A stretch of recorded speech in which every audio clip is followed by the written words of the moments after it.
மிதுன ராசி என்பர்களே, உங்களுக்கு சனி வந்து 10ஆம் இடத்துக்கு வர்றார். 10ஆம் இடங்கிறது தர்ம கர்மஸ்தானம். திடீர் விபத்து, திடீர் பிரச்சனை, காசு போச்சு, அது காசு போச்சு, திடீர் வம்பு வழக்கு, இதெல்லாம் வருவதற்கான தருணங்கள் இது. சனி 10க்கு வர்றாரு, இப்போ ஆரம்பிங்கன்னு சொல்கிறது மிக பெரும் தவறாக முடியும். இதுக்கு முன்னால் செஞ்ச தொழிலே கூட பிரச்சனை வர வேண்டிய நேரம். அப்போ என்னங்க பண்ணலாம்? திருப்பட்டூர் அரங்கேற்ற ஐயனாரை இருக பிடிங்க போய் மிதுன ராசிக்குரிய எந்திரம், அந்த எந்திரத்தை இந்த சனி பயிற்சி வரைக்குமே வச்சு நீங்கள் வரக்கூடிய 27ஆம் ஆண்டு வரைக்குமே வீட்டில் வச்சு வணங்கி வந்தீங்கனாலே இந்த சனியினுடைய பிரச்சனைகள், சனியால் வரக்கூடிய சில அபத்தங்கள் குறையும். அவர் பாக்கியாதிபதி தான், அதே மாதிரி அட்டமாதிபதியாகவும் இருக்கிறார். என்னை பொறுத்தவரை மீனராசி மெய்யன்பர்களே கவனமாக இருக்க வேண்டிய காலம்.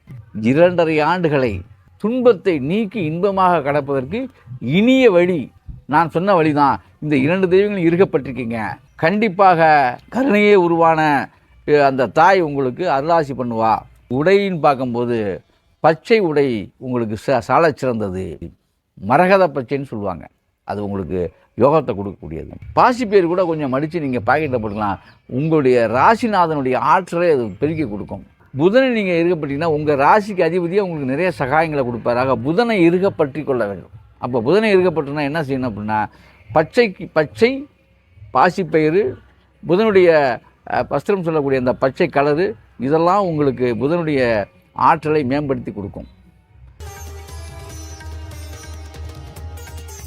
ஜோதிடம் வாழ்க பிரபஞ்சம். அற்புதம் ஆனந்தம் நேயர்களுக்கு இனிய வணக்கம். அற்புதம் ஆனந்தம் சேனல் நேயர்களுக்கு உங்கள் ராஜசூரியன். அற்புதம் ஆனந்தம் மெய்யன்பர்களே, மிதுன ராசி மெய்யன்பர்களே, இந்த சனி பயிற்சி எப்படி இருக்கும் அப்படி? உங்களுக்கு சனி வந்து 10ஆம் இடத்துக்கு வர்றார். உங்களுக்கு பாக்கியாதிபதியாக இருந்த சனி அட்டமாதிபதியாகவும் அவரே இருக்கிறாரு. அவர் வந்து இப்போ 10ஆம் வீட்டுக்கு வர்றார். 10ஆம் வீடுங்கிறது தர்ம கர்மஸ்தானம். அப்போ மிதுனராசி என்பவர்களுக்கு என்ன நடக்கும் இப்போ அப்படின்னா, ஒன்று தர்மம் செய்யணும், இல்லைன்னா கர்மம் செய்யணும். இந்த கேள்வியை கேட்டுக்கொண்டு சனி வந்து மார்ச் மாதம் 29ஆம் தேதி 10ஆம் வீட்டுக்குள் அடி எடுத்து வைக்கிறார். அதாவது மீனராசிக்குள் அடி எடுத்து, மீனத்தில் இருந்துக்கிட்டு அவர் கேட்குற கேள்வி என்ன உங்களை பார்த்துனா, நீ தர்மம் செய்கிறியா கர்மம் செய்கிறியான்னு கேட்குறார். மிதுனராசி அன்பர்களுக்கு வயதானவர்கள், தாய் தகப்பனாக இருக்கட்டும், இல்லை உறவுக்காரங்களாக இருக்கட்டும், யாரும் வயதானவர்கள் இருந்தால் அவர்களுக்கு ஆயுள் சாணம் பாதிக்கப்படும் என்பது ஒரு கணக்கு.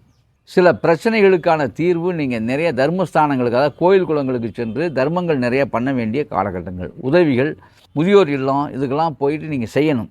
செய்யலைன்னு சொன்னால் வைத்திய செலவுகள் உங்களுக்கு வரும். வீண் செலவுகள், விரைய செலவுகள் மேலோங்கும். வீண் வெட்டி விரயம், சுப விரயம் கிடையாது, வெட்டி விரயம். திடீர் விபத்து, திடீர் பிரச்சனை, காசு போச்சு, அது காசு போச்சு, திடீர் வம்பு வழக்கு, இதெல்லாம் வருவதற்கான தருணங்கள் இது. தொழில் ரீதியாக பிரச்சனைகள், தொழிலில் பிரச்சனை வர வேண்டிய தருணம். நீங்கள் புதிய தொழில் ஆரம்பிக்கிற தருணம் இது இல்லை. புதிதாக தொழில் துவங்கக்கூடாது. சனி 10க்கு வர்றாரு, இப்போ ஆரம்பிங்கன்னு சொல்கிறது மிக பெரும் தவறாக முடியும். இப்போ தொழிலில் நீங்கள் 10ஆம் வீட்டில் வந்து நிற்கிறாரு, இதுக்கு முன்னால் செஞ்ச தொழிலே கூட பிரச்சனை வர வேண்டிய நேரம். அப்போ என்னங்க பண்ணலாம்?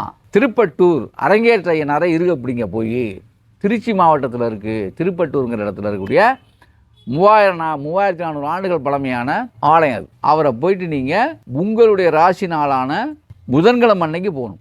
புதன்கிழமை அன்னைக்கு போய் இருக பிடிச்சிங்க அவரை, அரங்கேற்றையினார். அதே மாதிரி இன்னொரு விஷயம் என்னென்னா, இதே புதன்கிழமை அதே திருச்சி மாவட்டத்தில் இருக்கக்கூடிய விஷ்ணு துர்க்கை கோயில்னு ஒன்று இருக்குது. சங்க காலத்தில் கொற்றை நாச்சியாராக நம்ம தமிழன் வழிபட்ட ஒரு தெய்வம் தான். இது வந்து பாரம்பரிய தெய்வம். அது துர்க்கை வழிபாடுங்கிறது இன்றைய நேற்று ஆரம்பிச்சதில்லை, இது பாரம்பரியம். ஏன்னா இளங்கோவடியுடைய சிலப்பதிகாரத்தில் அதுக்கான ஆதாரங்கள் இருக்குது. கொற்றவை நாச்சியாராக துர்க்கை வழிபடப்பட்டது. அந்த துர்க்கை இருக்கக்கூடிய இடம்தான் நம்ம திருச்சி மாவட்டம் மணப்பாறை வட்டம் பொன்முச்சந்திங்கிற ஒரு ஊரில் இருக்குது. நீங்கள் புதன்கிழமை அன்னைக்கு போயிட்டு 17 படி பாசிப்பருப்பும் பச்சை சேலையும் அந்த அம்மனுக்கு தானமாக கொடுத்துட்டு 17 விளக்குகள், ஆமணக்கு எண்ணெயில் 17 விளக்குகள் ஏற்றி 17 முறை அந்த கோயிலை வளம் வந்துட்டீங்கனாலே ரொம்ப சிறப்பு. அதற்கு முன்னதாக புதனுக்குரிய எந்திரம் நீங்கள் வாங்கிக் கொள்வது சிறப்பு. என்னுடைய நம்பருக்கே கூட நீங்கள் தகவல் கொடுக்கலாம். உங்களுக்கு அந்த கோயிலிருந்து எந்திரங்கள் கொடுப்பாங்க. மிதுனராசிக்குரிய எந்திரம், அந்த எந்திரத்தை இந்த சனி பயிற்சி வரைக்குமே வச்சு நீங்கள் வரக்கூடிய 27ஆம் ஆண்டு வரைக்குமே வீட்டில் வச்சு வணங்கி வந்தீங்கனாலே இந்த சனியினுடைய பிரச்சனைகள், சனியால் வரக்கூடிய சில அபத்தங்கள் குறையும். சரியா? ஆக இதுக்கு ஒரு வாய்ப்பு இது. ஆகவே அன்பர்களே, இந்த ஆண்டு முழுக்க உங்களுக்கு பார்க்கும்போது நீங்கள் கவனமாக இருக்க வேண்டிய ஆண்டாகவே என்னுடைய ஜோதிட அனுபவத்தில் நான் உங்களுக்கு சொல்லிக்கிறது. ஏன்னு கேட்டால் அவர் பாக்கியாதிபதி தான், அதே மாதிரி அட்டமாதிபதியாகவும் இருக்கிறார். உங்கள் உயிருக்கே கூட, உங்கள் உடைமைக்கும் உயிருக்கும், உடைமைனா பொருள், ரெண்டுக்குமே பிரச்சனை ஏற்பட வேண்டிய காலங்கள் தான் இது. மிதுனராசி மெய்யன்பர்களே கவனமாக இருக்க வேண்டிய காலம் என்னை பொறுத்த வரைக்கும். என் அனுபவத்தில் நீங்கள் மற்ற ஜோதிடர்கள் எப்படி சொல்கிறாங்கன்னு எனக்கு தெரியாது. என்னை பொறுத்தவரை என் அனுபவ ரீதியாக, என் அறிவுக்கு எட்டிய வகையில், என்னுடைய சாஸ்திர அனுபவ வகையில் பார்க்கும் பொழுது இந்த மிதுனராசி 8, 9 கூடிய சனி 10ஆம் வீட்டுக்கு கர்மஸ்தானத்துக்கு வரும் பொழுது, கர்மஸ்தானத்துக்கு வந்து 12ஆம் வீட்டை பார்க்குறாரு. உங்களுடைய ராசிப்படி 12ஆம் வீடு ரிஷபத்தை பார்க்குறாரு. அப்போ நீங்கள் கவனமாக இருக்க வேண்டும். அட்டமாதிபதி 12ஆம் வீட்டை பார்ப்பது என்பதும் நாம் அப்படி கணக்கில் எடுத்துக்கணும். அப்படி பார்க்கும் பொழுது நீங்கள் கவனமாக இருக்க வேண்டிய காலங்கள் அது மட்டும் இல்லை, உங்கள் தாயார் ஸ்தானம் பாதிக்கப்படும். ஆக நான் சொன்ன தெய்வங்களை பற்றி வாழ்க்கையில் மென்மேலும் பிரச்சனைகளை தீர்த்துக்கிட்டு 2.5 ஆண்டுகளை துன்பத்தை நீக்கி இன்பமாக கடப்பதற்கு இனிய வழி, நான் சொன்ன வழி தான். இந்த 2 தெய்வங்களும் இருக்கப்பட்டிருக்கீங்க. கண்டிப்பாக கருணையே உருவான அந்த தாய் உங்களுக்கு அருளாசி பண்ணுவா என்று சொல்லிக்கிறேன். அதே போல் நீங்கள் உடைன்னு பார்க்கும்போது பச்சை உடை உங்களுக்கு சால சிறந்தது. பச்சைக்கல் மோதிரம் சிறப்புக்குரியது. மரகத பச்சைன்னு சொல்லுவாங்க, அது உங்களுக்கு யோகத்தை கொடுக்கக்கூடியது. ஞாபகத்தில் வச்சுங்க. பாசிப்பேர் கூட கொஞ்சம் மடித்து நீங்கள் பாக்கெட்டில் போட்டுக்கலாம். உங்களுடைய ராசிநாதனுடைய ஆற்றலை அது பெருக்கி கொடுக்கும். புதனை நீங்கள் இருக்கப்பட்டீங்கன்னா உங்கள் ராசிக்கு அதிபதியாக உங்களுக்கு நிறைய சகாயங்களை கொடுப்பாராக. புதனை இருக்கப்பற்றி கொள்ள வேண்டும்.